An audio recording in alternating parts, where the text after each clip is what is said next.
Today, we're going to start looking at the details around solving trigonometric equations. So this is where we're going to have to start pulling together all the stuff that we know about our known trig values, our angles in different quadrants, what's positive where, and all that. We're also going to bring in some of our knowledge about how what the graphs of sine and cosine look like, so that we could start using trigonometric functions in our equations. That's something that we want to add to our equation solving repertoire. And we're going to start with this super basic one. I want to solve sine of theta is equal to 1/2 for theta between 0 and 360 degrees. So a few things going on in this problem. We know that sine of theta is sine is a periodic function. So we're going to have an infinite number of copies of this up, down, up graph. So if I look at the number of intersections where this graph is going to be passing by 1/2, there's an infinite number of solutions. But they're all going to be predictably far apart. So they're all going to be in the same location. If I take a copy of 0 to 360 and move it over to 360 to 720, the solutions are going to be in the same relative positions. Thinking about things in terms of the unit circle, we know that we have these, well, here I'm telling you what it is. It's 30 degrees in quadrant 1 and quadrant 2. So we have these two solutions, these 2 points on the unit circle, where the sine is equal to 1/2. If we go around the circle a whole extra circle, we have another solution, another point where the sine is equal to 1/2, but it's the same point. And we can go around and around and around, and every time we go around the circle, we get another point or another value of theta where the sine of theta is equal to 1/2. So here are the things that we have to go for. Or here are the things that we're going to do. So this part over here where I said for theta between 0 and 360, this is because we know we have an infinite number of solutions. And here I'm just asking, what are the solutions in that first go around the circle? We know there's an infinite number.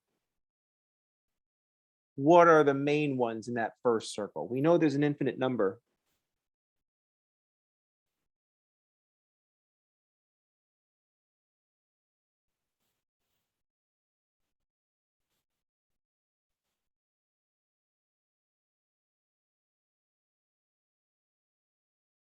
Oops, I forgot to say number of.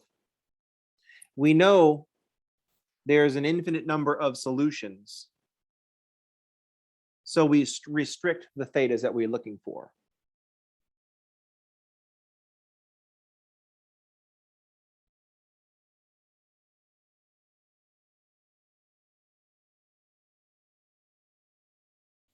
So let's start with once around.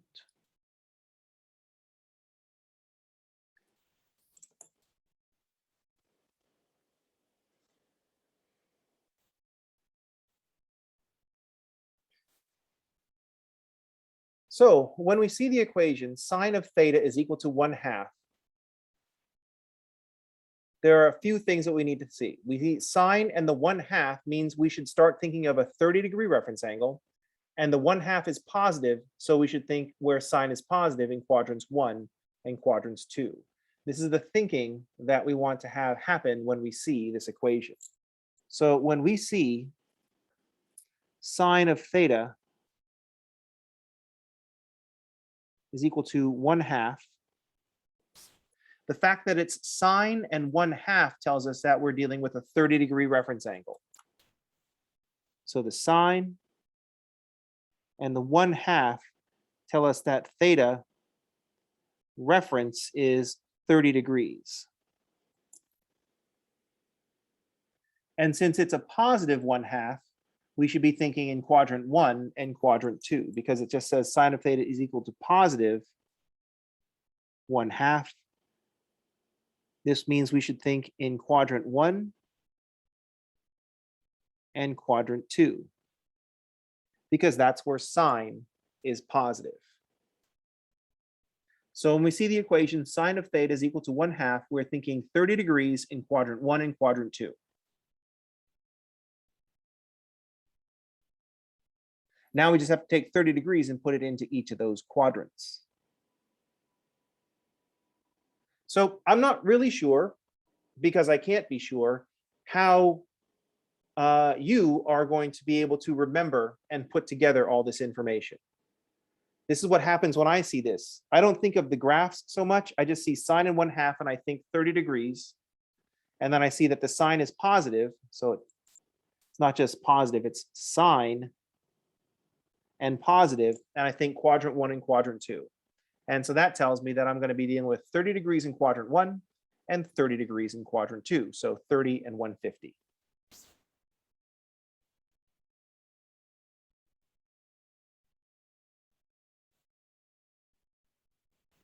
So this 30 degrees is 30 degrees in quadrant 1.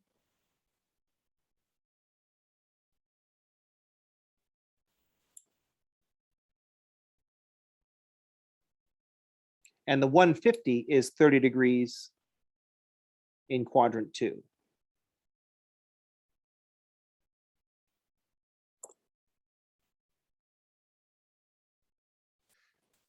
Let's see how that meshes with what we know about the unit circle. We know that at any point on the unit circle,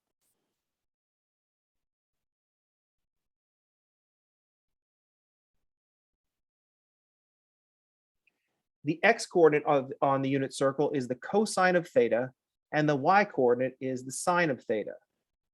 So when I ask you to solve sine of theta is equal to 1/2, I'm looking for a y-coordinate of 1/2. So if sine of theta is equal to 1/2 from a unit circle standpoint, we're thinking y-coordinate of positive 1/2.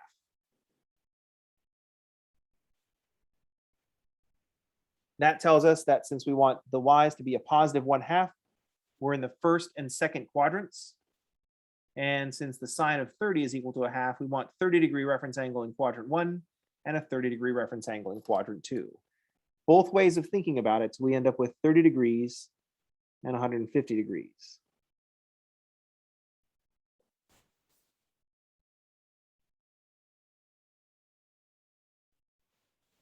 We could also stretch the sine out horizontally, and we are looking for the same thing. We're looking for that 30-degree reference angle in quadrant 1 and quadrant 2. Notice that if we draw the graph of sine, it goes up, down, and then up.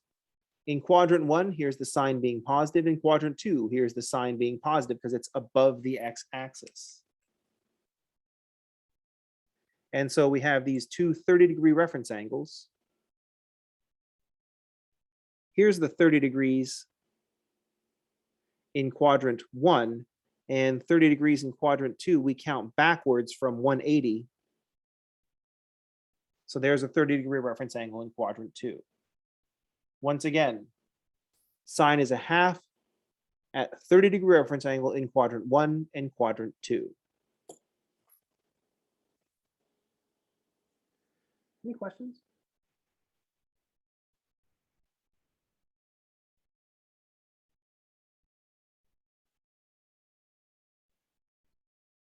So if we change things up, let's say, for example, if I wanted to solve the equation sine of theta is equal to negative 1/2,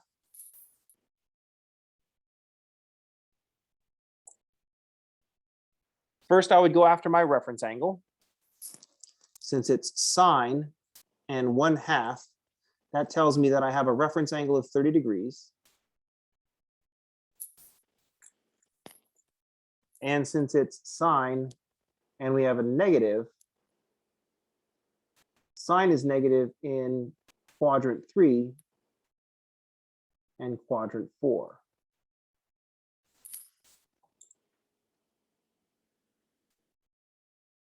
So I just need to think of a 30-degree reference angle in quadrant 3 and quadrant 4. 30 degrees in quadrant 3 is 210 degrees. 30 degrees in quadrant 4 is 330 degrees. So there are my two values of theta.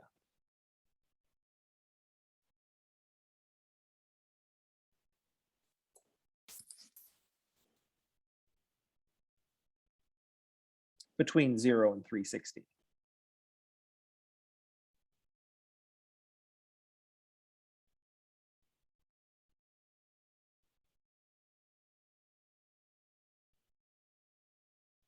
We can imagine it on the sinusoidal graph. We're now going for a sine of theta of -1/2. So we can see we're going to hit those at quadrant 3 and quadrant 4. Here's sine being negative in quadrant 3 and quadrant 4. And we know our reference angle is 30 because we've just done so many things with sine and 30 with these 30, 60, 90 triangles that we just remember that now. That's just part of our memory. That's one of the tools we have in the toolbox. Putting sine and 1/2 together and having you come up with 30 degrees or pi over 6 radians is just like me asking what's 7 times 8. That's where that information sits. You just remember that 7 times 8 is 56, right? 7 times 8, yeah, 56. And then you need to synthesize that data. So if I ask an alternate question, 56 divided by 7, you can come up with 8. So before we asked the question forward, sine of 30 is what? And you said 1/2. And so now we're just turning it around. Sine of theta is 1/2. That makes you think of 30. If I change things up a little bit more, let's change one more thing. Let's suppose that instead of sine of theta is equal to what, -1/2, let's suppose I wanted to solve cosine of theta is equal to -1/2. I still have the 1/2, but now we're dealing with cosine. So cosine and a 1/2 make me think of a reference angle of 60 degrees. And cosine is negative. Cosine is negative where x is negative. So cosine is negative in quadrant 2 and quadrant 3. So I need to put 60 degrees in quadrant 2 and quadrant 3. 60 degrees in quadrant 2 is 180 and 60 is 240. And 60 degrees in quadrant 3 is 300. So there are the two solutions that we're looking for.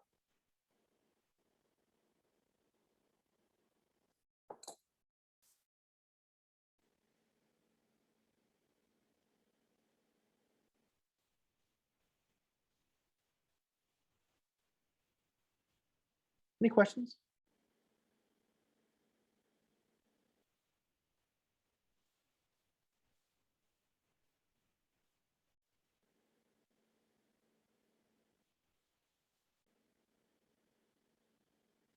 All right.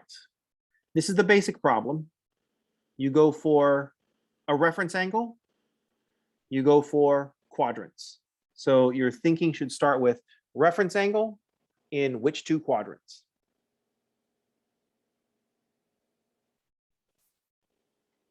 All right. Now, if I change the range of theta that I'm looking for, if instead of for theta between 0 and 360, I just said I only care about theta between 0 and 180, then in this first problem, we would just list 30 and 150. Those are between 0 and 180, no problem. But if I said solve sine of theta equals -1/2 for theta between 0 and 180, we would get no solutions. This is 210 and 330. Those are both outside that range. So because there's an infinite number of solutions, until we have a way to write down all those solutions, we're just going to limit the scope that we're looking, limit the list of thetas that we're looking for. Any questions?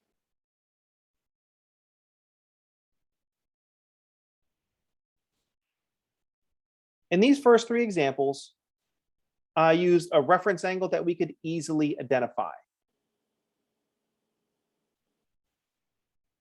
But we're not always going to have reference angles that we can easily identify.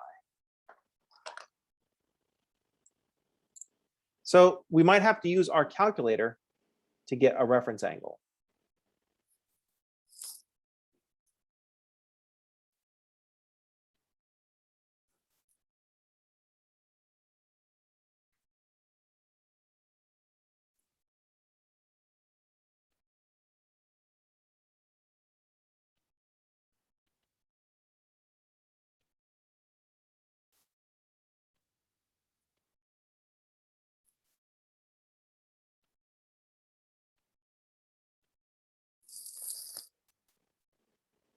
So if we don't recognize, if we have a trig function and a value that we don't recognize, we might have to use our calculator to find the reference angle. So for example, I'm going to go back to my original and talk about the sine of theta.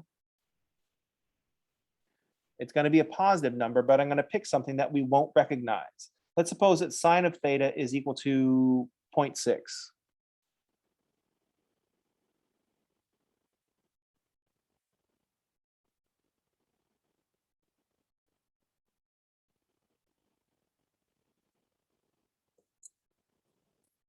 We're going to limit our theta to be between 0 and 360. And so I'm doing actually two things. When I say only look for thetas between 0 and 360, I'm saying that we should only look going once around the circle. So the quadrant and the reference angle is going to be enough. And we're also going to, I'm also letting you know that we're going to do this problem in degrees. So in this case, we don't recognize 0.6 as one of our common angles that we know.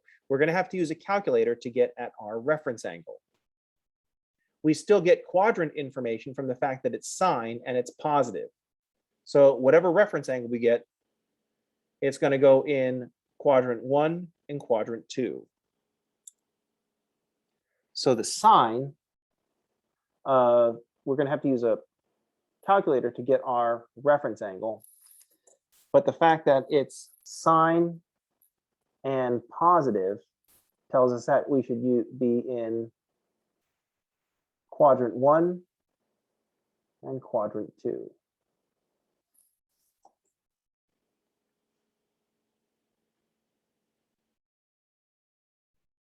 So we need our reference angle. We're going to use an inverse trig function to get it. So theta reference is the sine inverse of 0.6. So let's switch our calculator over to degrees, mode, degree. Let's double check. Let's see, sine of 30 is a half, so we know it's in degrees. So for our reference angle, we're going to do the sine inverse of 0.6. And so sine inverse of 0.6 is going to be a 36.9 degree angle. So our theta reference angle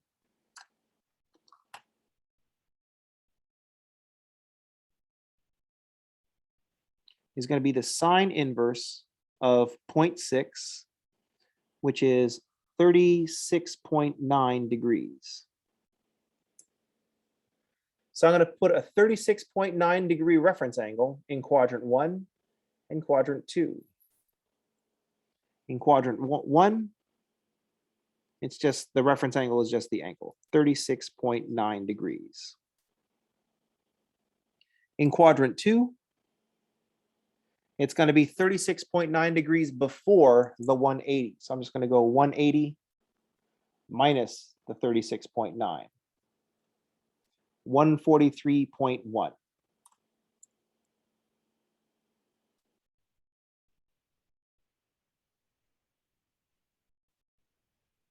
And there are the two thetas that we're looking for.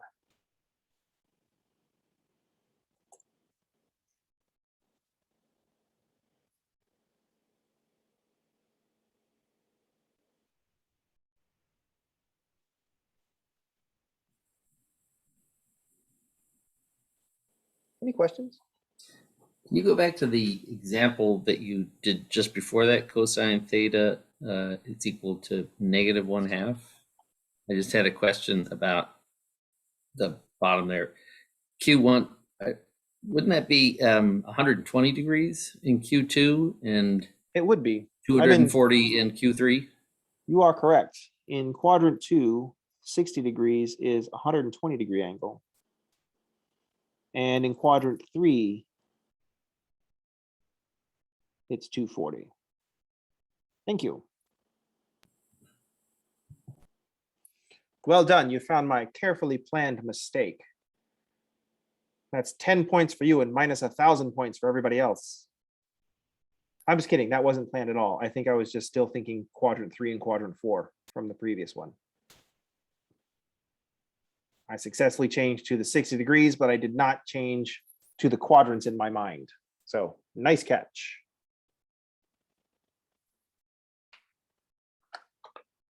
So let's suppose, speaking of this problem, let's suppose that we saw the cosine in the 1/2 and we can't remember which one it is. We can always just cosine inverse of 1/2. And then it's 60. Then we could just not write that down and pretend that we remembered.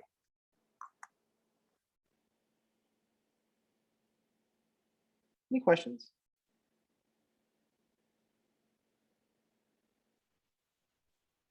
So let's do another example with this inverse trig function stuff. Let's suppose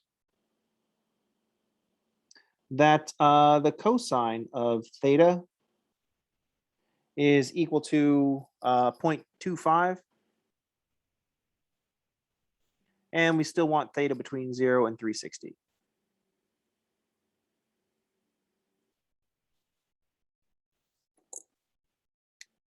So cosine and the 0.25, that doesn't make me think of any angles that I know. So we're just going to use our calculating machine. We'll get our reference angle by doing a cosine inverse of 0.25. So we grab our calculator, say, hey, calculator, what is the inverse cosine of 0.25? And it tells us it's 75.5 degrees. We'll round to the nearest 10th.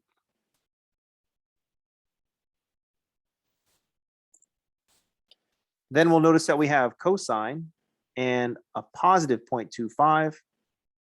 Cosine is positive in quadrant 1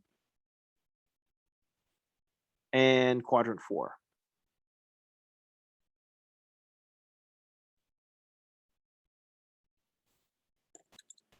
So in quadrant 1, we're just going to use the reference angle. Oops. But in quadrant 4, we'll subtract from 360. So it's going to be 75.5 degrees before 360. So we'll be at 284.5.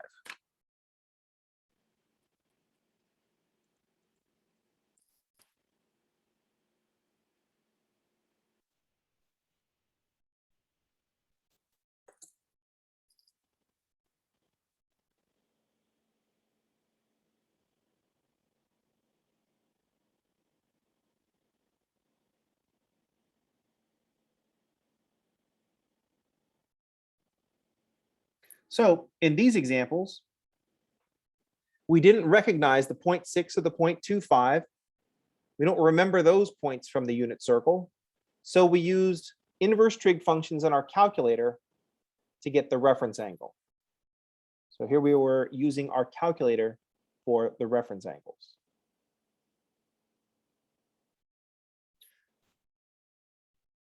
Number 3. This is just going to be a thing to do. First, I'm going to say what we can do to simplify our process, and then we'll talk about why. So first, what we're going to do. When you're finding the reference angle, don't worry about the plus or minus, just worry about the value. When finding the reference angle, just go after just use the value, not the sign. I'll talk about why in a minute. for right now, we just ignore the sign for finding the reference angle. So note.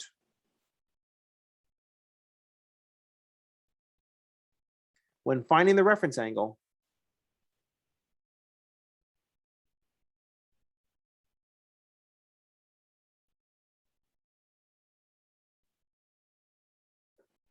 ignore the sign.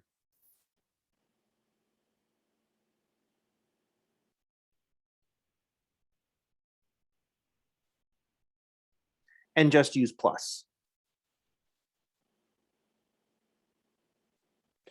We're going to put it in quadrants anyway. Use the sign to figure out quadrants. We just need the sign to figure out the quadrants. We just need the sign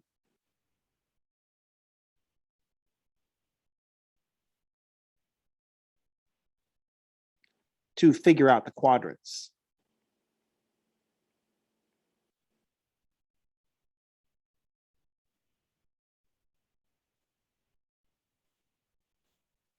So we're not going to worry. If we have cosine of theta is equal to negative 0.25, we're still just going to grab the reference angle of 75.5.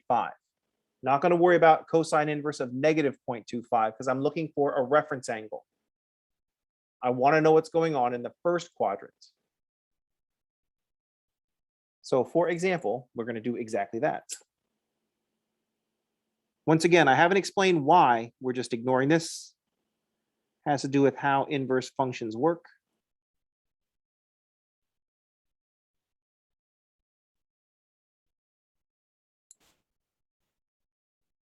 So we want to solve the equation cosine of theta is equal to negative 0.25.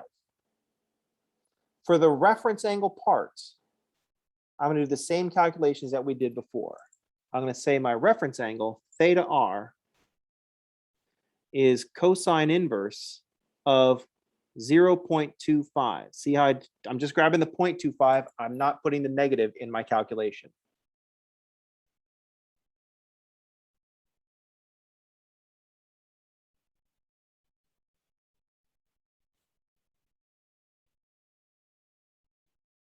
What we want to get at is the reference angle. The negative comes in when we decide what quadrants to put this 75.5. Cosine is negative in quadrant 2 and quadrant 3. So it's not like we're completely ignoring the negative for the whole problem. We're just not using it to find a reference angle.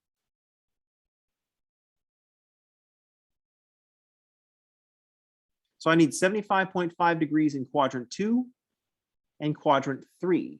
So in quadrant 2, that'll be 75.5 degrees before 180.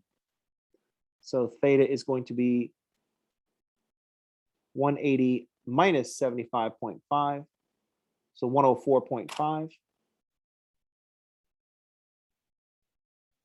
And in quadrant 3, it's going to be 75.5 degrees before 360. Or 284 point, that's not 75 degrees after 180. I went to quadrant 4 again. 75 degrees after 180 in quadrant 3, so 255.5.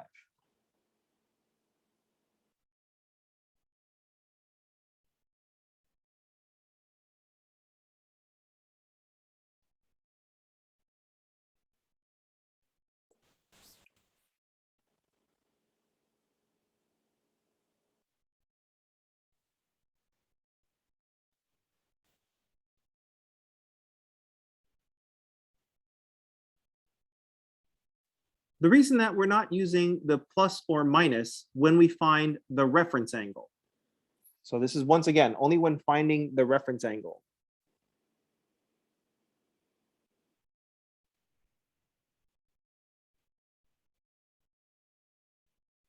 Has to do with how the 104 is 75.5 degrees in quadrant 2.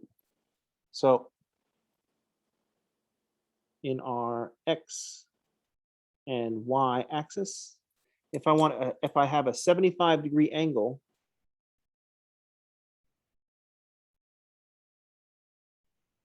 yikes.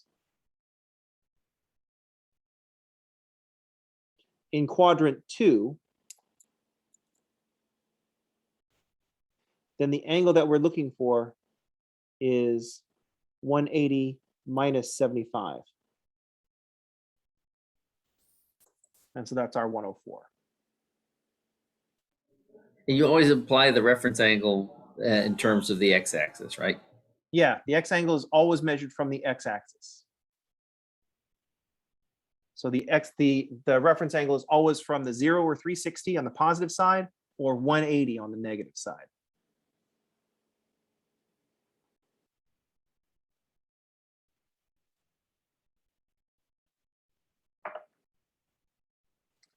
So when we're finding the reference angle, we don't worry about what the quadrant stuff. We just pretty much put everything in the first quadrant to find the reference angle. So that's why we ignore the negative. The reason that is has to do with how we have to define our inverse trig functions. If I try to find the cosine inverse of negative 0.25, we'll get one of the values. We'll get the 104.5. This has to do with how the inverse cosine is defined. Let's take a look at the graph of cosine and see why that is. So the graph of cosine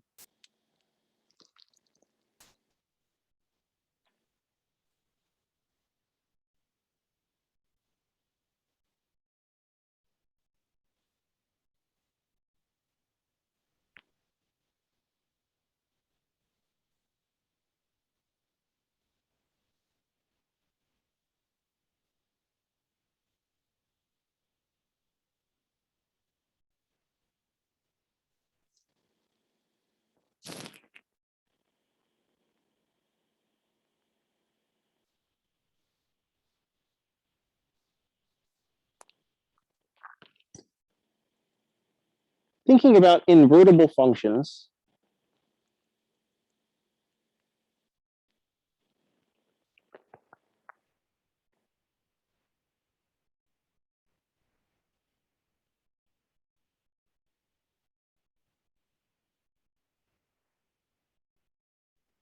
sorry, I need to over focus, I guess, when I'm drawing cosines. I can't multitask.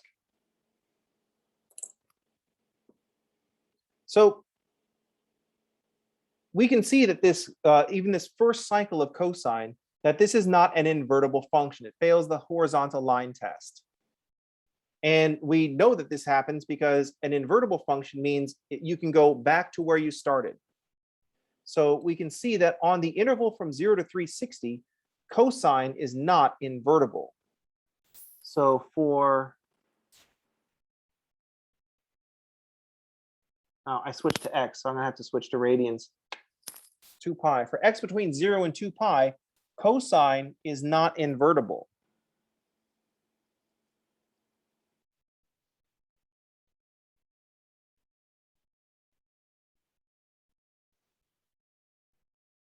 An invertible function means you apply the function and then you should be able to invert it and get back to where you started.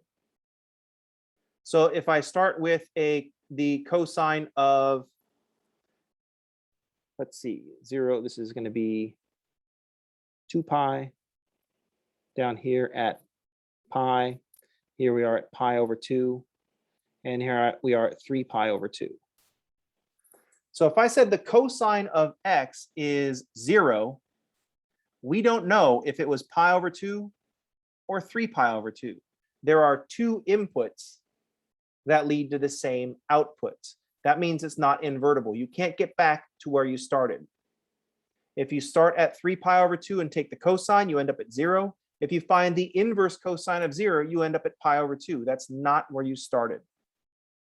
An invertible function doesn't get to have, if a function is going to be invertible, we can't have this ambiguity. Cosine fails the horizontal line test.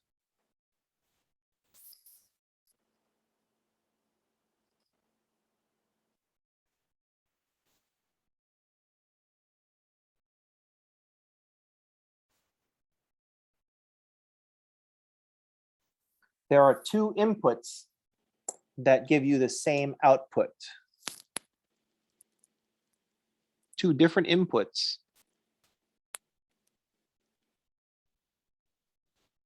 yield the same output.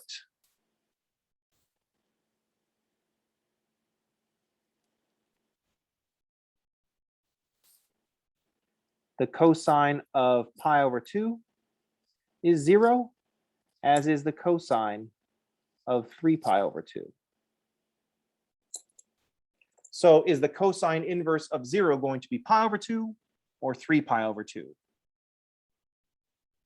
We've seen this phenomenon before. If x squared is equal to 9, is x a 3 or a negative 3? Or both? X squared is not invertible because the inverse function would not be able to say, would have to say two different things. And so x squared is not invertible because we can't get back to where we started. And in math, we don't get to say, well, it depends, like the law always has to do.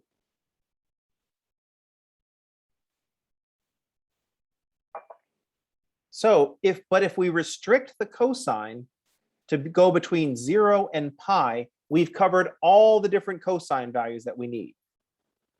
So what we do is we restrict the cosine to go between 0 and pi. We restrict the cosine to quadrant 1 and quadrant 2.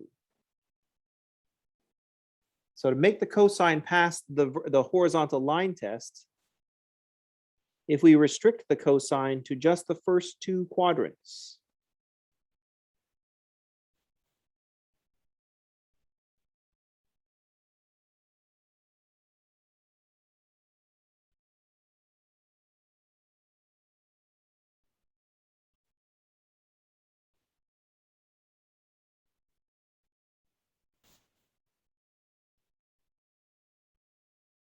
if we restrict cosine to quadrant 1 and quadrant 2, I hate it when I do this.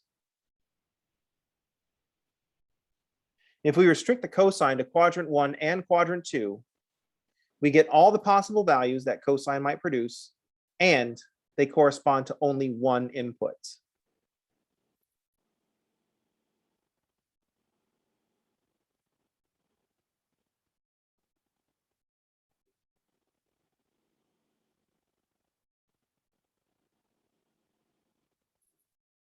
Each input corresponds to one output, so that's invertible. So we would say that cosine x is invertible for x between 0 and pi. That's us imagining just quadrant 1 and quadrant 2, somewhere where cosine is positive and somewhere where cosine is negative. We just need a quadrant where cosine is positive. So quadrant 1 for the positive and quadrant 2 for the negative. That's why when I asked the calculator what the cosine inverse of negative 0.25 was, it gave me the answer from quadrant 2. Because the cosine inverse will always only give you values between 0 and pi. Otherwise, there's just too many of them. Now, a similar thing happens with sine. If we look at the graph of sine between 0 and 2 pi, it will also not be invertible.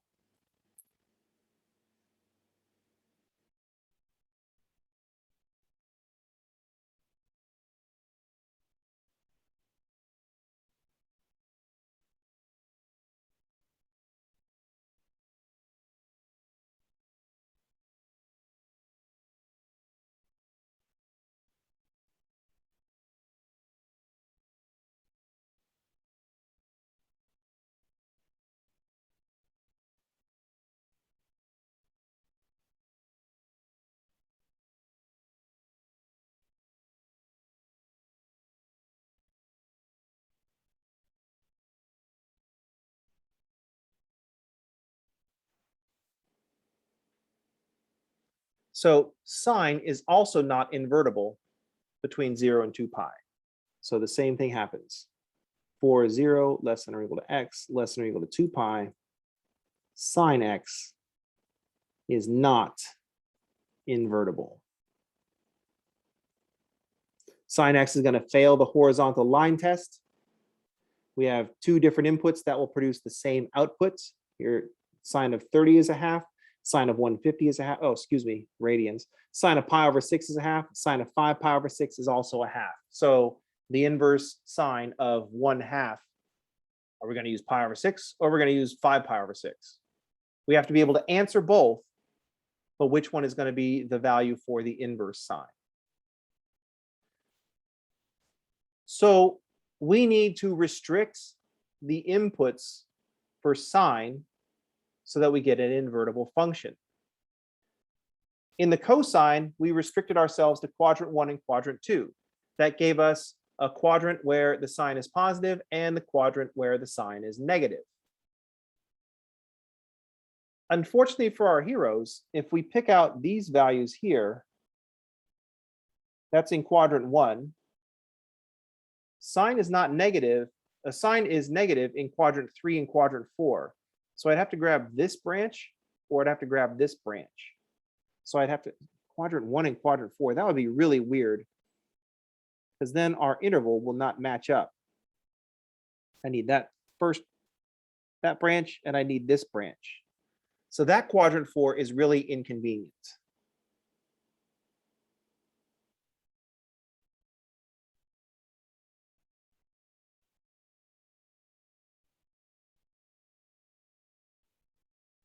Don't want to use that one. Fortunately for our heroes, sine is a periodic function. And there's another copy of sine before this one. So instead of using this quadrant 4, I'm just going to essentially use the negative quadrant 4.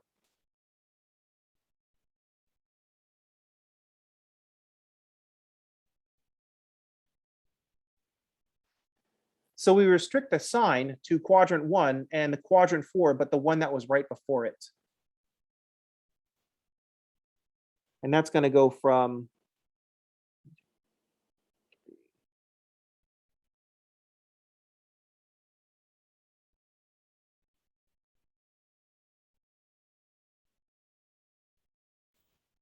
we're going to restrict our values for the inverse to make sine invertible. We're going to restrict x to be between negative pi over 2 and pi over 2.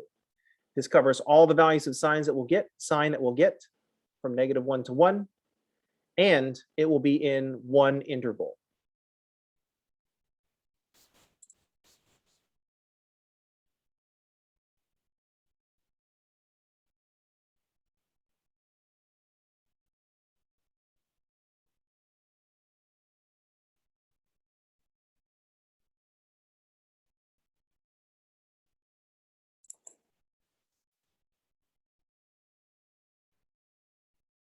Once again, this is details about why when we're finding reference angles, don't worry about the positive or negative. Just drop the positive in. Go for your quadrant 1 because you're going for a reference angle. If we did sine inverse of negative 0.5, it gives us negative 30, which if we go around a full circle, so negative 30 in quadrant, the negative quadrant 4, the previous quadrant 4, it corresponds to 330 in quadrant 4 between 0 and 360. Because everything is periodic. We're just going around a circle. Any questions?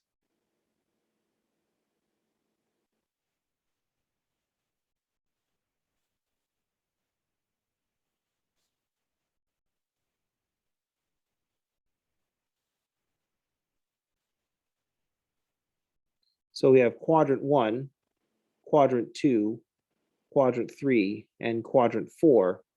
We're just going to have another quadrant 1 over here, and we just had another quadrant 4 right before.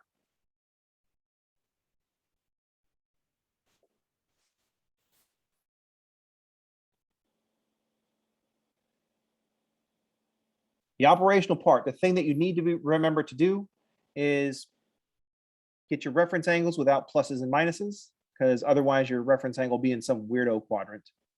For sine, it's nice. It's just, oh, I forgot to drop the negative. I'll just drop the negative now and put a 30-degree angle in quadrant 3 in quadrant 4. But for cosine, it's going to give you something in quadrant 1 or quadrant 2. So it'll be between 0 and 180. And what you want is a reference angle. So just go for quadrant 1. But it's this invertible function business, that's why. Sine and cosine are not invertible on their whole domains. We have to restrict the domain so that we can get an invertible function.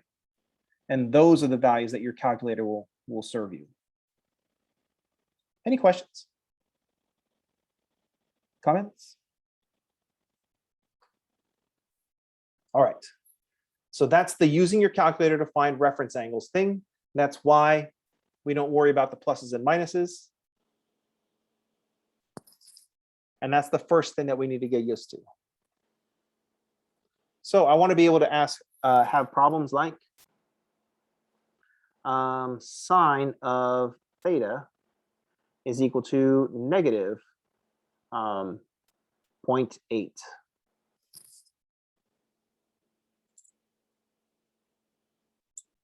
We're not going to worry about the negative parts. We're just going to start with a reference angle. Theta reference is going to be the sine inverse of 0.8. Not worrying about the negative. We'll get to that. We just need to get a reference angle. So sine inverse of 0.8 is 53.1 degrees.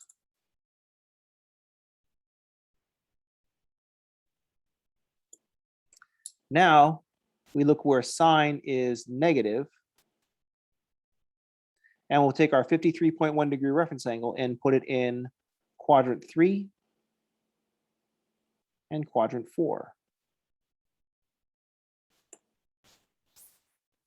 Quadrant 3 and quadrant 4, that's where sine is negative. Sine is negative where y is negative, and that'd be below the x-axis. In quadrant 3, I'll need 53.1 degrees after 180. So 233.1. And in quadrant 4, I'll need 53.1 degrees before 360. So 306.9.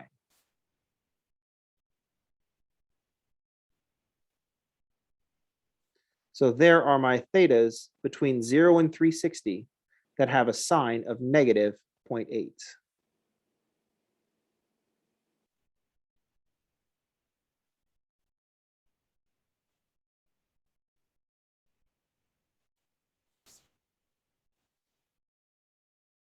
If we just grabbed our calculator and asked for the sine inverse of negative 0.8,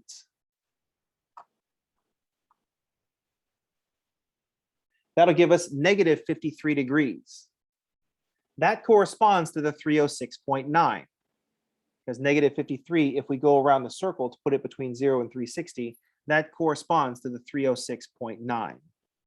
So we got to pay careful attention to what values of theta we're actually looking for. Any questions?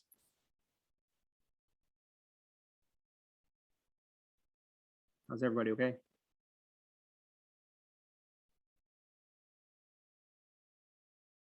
Cool.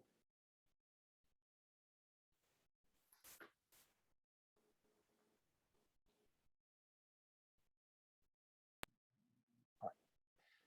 Next up, now this is just solving the trig part of the trig equation.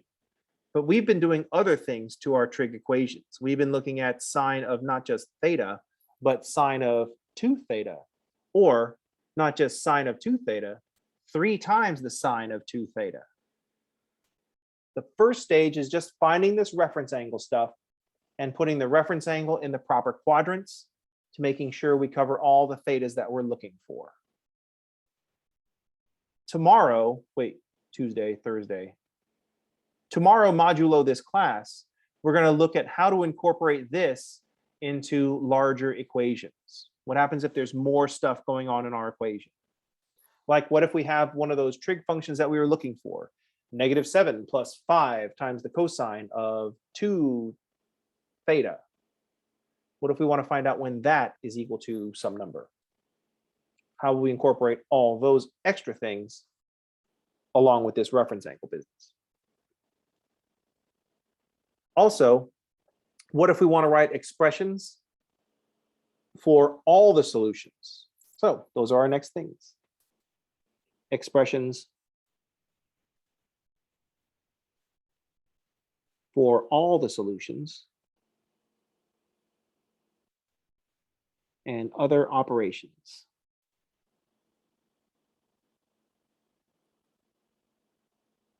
Mixed in.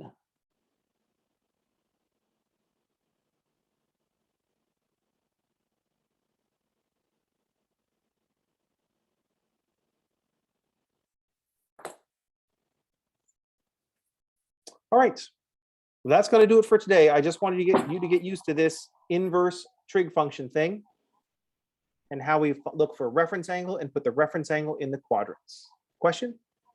I got one quick question. So you've been using theta when working in degrees and x when working in radians. Is that a convention, or is there some deeper mathematical reason for doing that?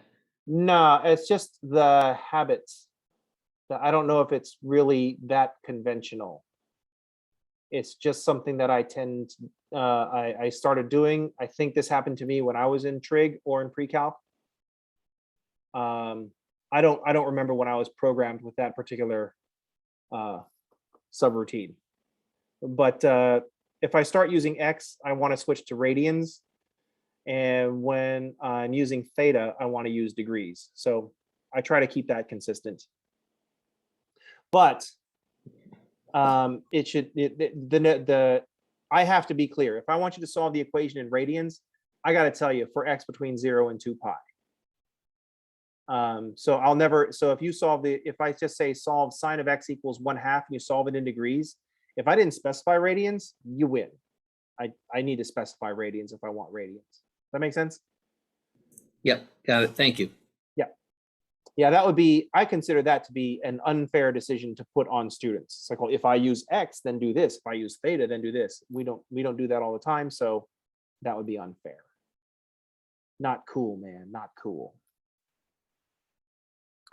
All right, that's going to do it for today. Just get used to this reference angle business and put the reference angle in the quadrants. I will see y'all on Thursday. Everybody have a good day. And thanks for Thank you. Thank you.